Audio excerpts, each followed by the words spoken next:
Imagine for a moment, you're putting in full-time hours, Right. dedicating yourself to a job. But when that paycheck hits, well, it's simply not enough to cover something as fundamental as healthcare for your family. Mm. Where do you turn in that scenario? For millions of Americans, the answer, maybe surprisingly, is Medicaid. Yeah, that's the reality for so many. Today on the Deep Dive, we're unpacking a really eye-opening dynamic. Mm. How employees, some of the largest, most profitable corporations in the U.S., are relying on taxpayer-funded Medicaid for their health care. It's a big one. Our mission is to understand not just that this is happening, but how it functions as a kind of hidden corporate subsidy, who benefits, and, well, what its broader implications are for our economy and for all of us, the taxpayers. Exactly. And this deep dive, it's built on a pretty comprehensive foundation. Expert reports, government analyses, economic studies. It gives us a really solid evidence-based look at an issue that touches almost every part of our economic landscape. Okay, so let's unpack this with some immediate context. Yeah. Because the numbers, they're pretty stark. They really are. In Nevada alone, get this, Amazon's employees and their dependents accounted for over $51 million in Medicaid costs in fiscal year 2024. Just one state. Wow. 51 million. Or, consider McDonald's. Their low wages are estimated to cost taxpayers something like $1.2 billion annually in public assistance. Billion. With a B.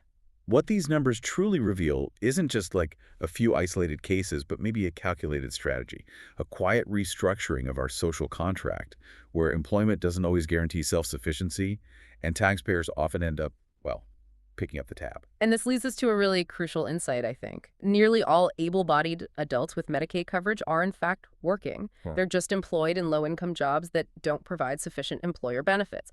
So this fundamentally shifts the conversation. It's not about unemployment. It's about the adequacy of wages and the very nature of work itself in America today. That's such a critical distinction.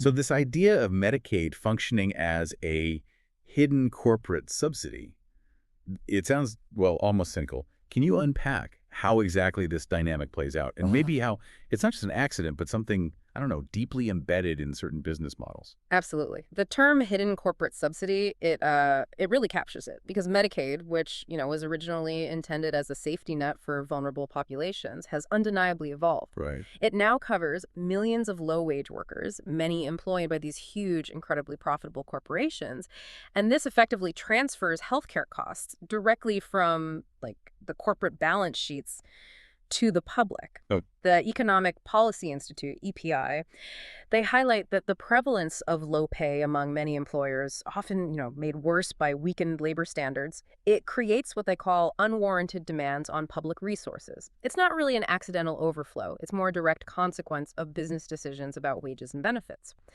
And to drive home that point that we're talking about, people who are working, not unemployed, a significant majority, 66.6% of families or individuals receiving public assistance actually include at least one working adult. That's right.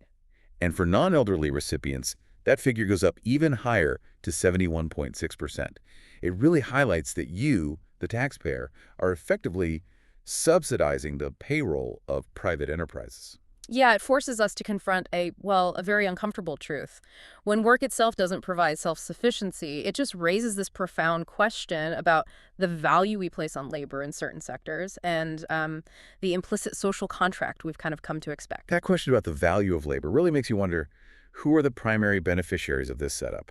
Let's zoom in a bit on the industries and the companies that consistently show up in these reports. Okay, well, several key sectors consistently show a disproportionately high percentage of workers on Medicaid. These are often, the backbone industries of our economy: retail, food service, hospitality, maintenance. The usual suspects, maybe. Kind of, yeah. But also healthcare and social services, manufacturing, transportation, education, even farming. They're just characterized by particularly low wages pretty much across the board. And the data really illustrate this concentration, don't they? Yeah. 25% of retail and service industry workers in Alaska are on Medicaid. Nearly 20% of Pennsylvania's transportation workers rely on it. And this one's striking. 30% of Maine's farmers, fishers, hunters, and loggers are covered. Right. This isn't just about individual companies. It points to fundamental operational structures of entire economic segments that seem to need public subsidies for their workforce's healthcare. Precisely. It suggests that the prevailing business models within these sectors, characterized by low wages and often limited benefits, They inherently lead to this reliance on public assistance. It's systemic, not just isolated incidents. So, okay, which specific companies have been consistently cited in these reports as major players in this dynamic? Let's start with Walmart. They come up a lot. Walmart is definitely consistently cited. A U.S. Government Accountability Office, the GAO report, ranked them among the top 4 largest employers whose workers receive federal assistance. We're talking about like 14,500 employees. Right. And Americans for Tax Fairness estimated Walmart's low-wage workers collectively cost U.S. taxpayers about $6.2 billion in public assistance annually. That includes Medicaid, food stamps, subsidized housing, the whole package. $6.2 billion. Yeah, and just look at Massachusetts. 4,327 Walmart employees, that's a quarter of its state workforce, were on state Medicaid, costing $14.6 million a year. Now, Walmart's public response has been to say, essentially, if not for the jobs we provide, many more people would be dependent on government assistance. Yeah. They sort of frame their low-wage employment as a solution Yeah. rather than, acknowledging its contribution to public dependency. Right. And while they stated their average wage increase to $15 an hour back in 2021, the numbers still suggest their compensation practices contribute significantly to this whole issue, don't they? Absolutely. That framing often diverts attention from the core issue. Are those wages actually adequate? Do they genuinely provide a path to self-sufficiency? Often the answer seems to be no. Okay, another major player, McDonald's. They were listed among the top 5 employers for federal assistance in at least 9 states. That's nearly 8,800 workers.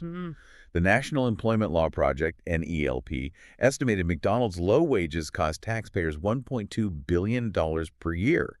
And the broader fast food industry, just the top 10 chains, their low wages were estimated to cost about $3.8 billion annually. It's huge. And McDonald's states its average starting wage is over $10 per hour and exceeds the federal minimum wage. That statement in itself kind of underscores a deeper problem, right? It absolutely does. It just highlights that even wages slightly above the federal minimum are often not living wages. They directly contribute to this reliance on public programs like Medicaid for the working poor. The minimum wage as it stands, it's not a living wage for many people. Then there's Amazon. We mentioned Nevada earlier. Amazon has been the leading employer for Medicaid recipients there for 5 consecutive years. 5 years straight. In fiscal year 2024, 18,093 Amazon employees and their dependents were on Medicaid, costing over $51 million in public funds just in Nevada. And that figure more than doubled since 2019. Critics call this a quiet subsidy for these highly profitable corporations. Right. And here's a key insight into Amazon's model, I think. While their full-time employees earning, say, around $18 an hour might not qualify for Medicaid, Okay. their part-time and especially their flex employees are significantly more likely to meet eligibility requirements. Why? Lower annual earnings, fewer hours worked. Ah, the hours. Exactly. And this doesn't seem accidental. It really suggests a deliberate business choice, structuring a significant portion of the workforce in roles with insufficient hours, which limits their eligibility for employer-sponsored benefits and thereby shifts those healthcare costs onto the taxpayer. It's truly telling how these employment structures seem to play directly into Medicaid eligibility. Okay, Kroger is another one identified as a top employer of Medicaid and SNA enrollees. Yes, Kroger too. In Arizona, about 5% of Kroger's workforce receives state health care coverage. And there was a study that revealed 3/4 of Kroger's employees experience food insecurity. 3/4! That's staggering. And a striking 14% had experienced homelessness. Now, Kroger says they've invested in higher wages, quoting an average hourly rate of $18 or $23.50, including benefits. Okay. But they don't disclose crucial data like starting wages or the exact number of their employees who are actually on government subsidies. And that lack of transparency creates a real accountability gap, doesn't it? Yeah. It makes it incredibly difficult for external stakeholders, including you, the taxpayer, to assess the true extent of this hidden subsidy and really understand the full picture of their compensation practices. We also see this trend very clearly in transportation and the gig economy, the GAO report named Uber. Right. The gig economy is a big part of this. Right. A huge factor for Uber drivers is their classification as independent contractors. That typically makes them ineligible for traditional employee benefits, right? Correct. No employer health plan, usually. So it pushes them onto public programs like Medicaid. Over 1/4 of app-based gig workers actually rely on Medicaid. This has been called a form of regulatory arbitrage, where companies kind of exploit loopholes and regulations to gain a financial advantage. Yeah, this is where companies like Uber benefit significantly. They avoid the costs tied to traditional employee benefits, healthcare, paid leave, etc., effectively externalizing these labor costs onto public programs. It's really a fundamental aspect of their operating model, designed to maximize flexibility and minimize those direct labor costs. And while we've highlighted these specific, big name companies, it's important to remember this pattern isn't limited just to them. Reports also highlight similar reliance on public assistance for employees at companies like FedEx, Target, CVS, Home Depot, Dollar General, Kohl's, so the list goes on. It just shows how widespread this economic reality is. It really is pervasive across several major sectors. So, okay, when we look at these numbers in this list of companies, Yeah. the question inevitably shifts from who to why. What are the underlying mechanisms, the root causes, that allow some of the most profitable businesses to rely on taxpayer support for their workforce? Well, it all circles back fundamentally to the low-wage economy. Yeah. And the data from organizations like the EPI, it just couldn't be clearer. This is the primary driver. Okay. Even full-time employment at many large corporations is often simply insufficient for basic needs. Get this. About 60% of workers in the bottom decile earning less than $7.42 an hour receive some form of government assistance. 60%. And over half, 52.6%, in the second decile earning between $7.42 and $9.91 per hour also rely on public aid. Right. The EPI explicitly states that low pay by many employers facilitated by weakened or inadequate labor standards is placing unwarranted demands on public resources. So that strong correlation between low hourly wages, especially anything below, say, $9.91 an hour, and these high rates of public assistance, it just indicates that the current federal minimum wage and these prevailing low-end wages are simply not living wages. Exactly. This isn't just like an unfortunate outcome. It feels like a systemic policy failure, Right. effectively shifting the social welfare burden onto taxpayers. It really is a critical policy failure. Wage floors are set too low to enable economic self-sufficiency, and that effectively mandates public subsidies like Medicaid to cover basic living costs for private sector employees.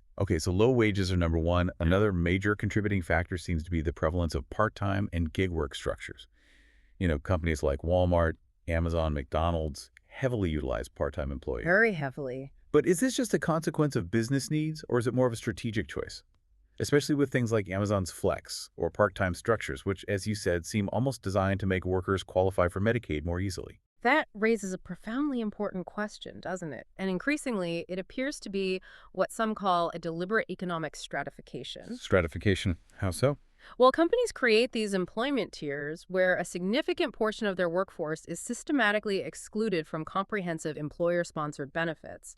This maximizes their flexibility, minimizes direct labor costs, and effectively externalizes healthcare costs onto public safety nets like Medicaid. It looks very much like a fundamental decision in their business model. And when we look closer at the employer-provided healthcare itself, many corporations do offer health benefits, technically. But the crucial aspect is always the fine print, the eligibility criteria. Always the fine print. These often exclude a significant portion of their workforce. Like at Walmart, part-time and temporary associates typically need to average 30 or more hours per week over a 60-day period to even qualify for medical benefits. Right. And McDonald's, for instance, offers optional health insurance primarily to full-time employees working 30-plus hours a week. Eligibility can vary by franchise for part-time workers. It's not guaranteed. Okay. Amazon provides comprehensive medical for full-time and reduced-time employees, sure, but part-time workers, they typically only get basic tools, maybe some dental or vision, often without comprehensive medical. And flex-time employees working 19 hours a week, they receive even more limited benefits, if any, real health coverage. And Kroger. Full-time employees are generally eligible for affordable health insurance, but only after 6 to 12 months. Yeah, there's often a waiting period. And while the Affordable Care Act mandates part-time workers averaging over 30 hours a week are also eligible, the numbers clearly show many workers still struggle or fall through the cracks. Absolutely. Uber, as we discussed, no direct employer-sponsored benefits because they're independent contractors, except for that California Prop 212 stipend for some drivers. Right, a specific state exception. And even FedEx, which generally offers competitive benefits, requires its part-time package handlers to work a certain number of hours to qualify. So there are always these hurdles. And a critical point here, I think, is that these varied and conditional eligibility criteria, They really reveal a strategic approach to benefit design. How so? Companies can publicly claim, yes, we offer benefits, while effectively limiting access for a substantial portion of their workforce.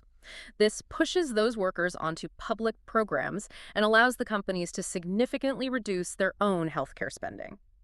So if this is how it works, what does this all mean for the broader economy, for society? How significant are these implications? Oh, the implications are substantial. This whole dynamic is widely characterized, as we said, as a hidden corporate subsidy or corporate welfare, Right. because taxpayers are effectively subsidizing the labor costs of highly profitable businesses. This gives them an unfair competitive advantage over companies that maybe do provide comprehensive benefits and pay living wages. So it distorts the market. Exactly. It inadvertently creates a disincentive for responsible corporate behavior and kind of fosters a race to the bottom in labor compensation. Why pay more if you don't have to? And the public picks up the slack. And the financial scale of this, the strain on public budgets, it's considerable. You mentioned Nevada earlier. Just in that state, the total cost of Medicaid benefits for employees and their dependents, just from companies with 50 or more employees, exceeded $1.1 billion in fiscal year 2024. 1.1 billion in Oh, yeah. one state. And if we connect this to the bigger picture, the EPI estimates that for every single dollar increase in hourly wages for low-wage workers, spending on government assistance programs excluding Medicaid here is estimated to fall by roughly $5.2 billion annually nationwide. Wow. That implies a huge opportunity cost, doesn't it? Public funds are being diverted to compensate for private sector wage deficiencies instead of being invested in, I don't know, critical public services like education or infrastructure. Precisely. It's money that could be used elsewhere if wages were adequate in the first place. And for the workers themselves and their communities, the consequences are, well, pretty severe. For low-wage workers, the direct result is just persistent financial precarity. Struggling to pay bills, afford rent, even secure groceries. The Brookings Institute notes that income and work-hour instability are like defining characteristics for low-income workers. Yeah, and think back to that study on Kroger employees we mentioned. 3/4 were food insecure. 14% had experienced homelessness while working there. While employed. While employed. This signifies the systemic creation of a working poor class. And for communities, this means increased demand on social services, potential declines in public health overall, and reduced local economic vitality because people just don't have money to spend. It really challenges that fundamental social contract that work should provide a pathway to self-sufficiency. It really does. So given all this, what are the recommendations? What can be done, policy-wise or through corporate action, to address this deeply entrenched issue? From a policy perspective, raising the minimum wage seems to be consistently identified as the most direct and impactful solution. Definitely. The EPI estimated that increasing the federal minimum wage just to $12 per hour back by 2020 could have led to an annual reduction of $17 billion in public assistance spending. $17 billion. And remember that other figure. A $1 increase in hourly wages for low-wage workers could potentially reduce the number of public assistance recipients by about 1 million people. It shows a really direct financial impact of that policy change on public budgets. So beyond minimum wage, strengthening labor standards is also seen as crucial, right? Absolutely. This includes things like modernizing overtime regulations, empowering workers to unionize more easily, improving enforcement of existing labor laws, and providing a clear path to citizenship for undocumented immigrant workers who are often highly vulnerable. And advocacy groups also argue pretty strongly against severe cuts to Medicaid itself.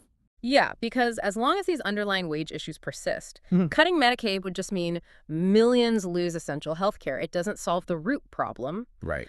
And you also see proposals extending to legislation that addresses things like CEO compensation relative to worker pay, or even imposing financial repercussions like fines or taxes on companies whose employees rely heavily on public assistance because of low wages. So it's a whole ecosystem approach. Exactly. This range of policy recommendations highlights that it isn't a singular problem. It's a complex challenge stemming from a weakened labor ecosystem and, frankly, a power imbalance. It requires a holistic approach, not just one fix. Okay, and on the corporate side, businesses themselves clearly have a critical role to play in reversing this trend. What concrete steps can they take? Well, first, internalizing those healthcare costs. Businesses should prioritize providing comprehensive, affordable health insurance to all their employees, and that includes part-time and gig workers. All employees. All employees. Second, implementing living wages. Businesses really should commit to paying wages that meet or ideally exceed the local cost of living, not just the minimum wage. Makes sense. Third, enhancing transparency. They need to publicly disclose detailed wage demographics, their starting wages, and, crucially, the number of their employees who are relying on public assistance. This enables much greater accountability. Right, shine a light on it. Exactly. And finally, they need to reevaluate their employment models. Critically assess this reliance on part-time and independent contractor models, considering the societal costs, and explore avenues to provide more stable employment with full benefits. So really taking responsibility. Ultimately, yes.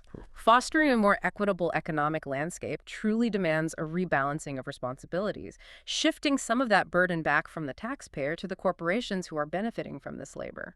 So to kind of wrap this up, we've systematically shown a pretty clear pattern here.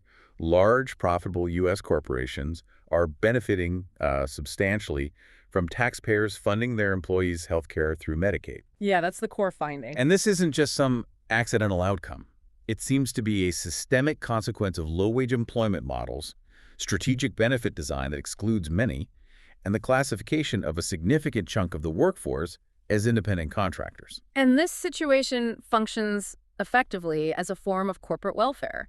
It creates an unfair competitive advantage, imposes significant fiscal strain on public budgets, and perpetuates a working poor class within our society, even among those who are employed. This really raises an important question, I think, for you, our listener, to consider. When we think about the true cost of doing business in America, should the public continue to subsidize the labor costs of highly profitable private enterprises? Or is it time for a fundamental rebalancing of responsibilities to ensure private sector profitability doesn't come at the expense of public welfare and worker dignity? What stands out to you about this complex economic dynamic?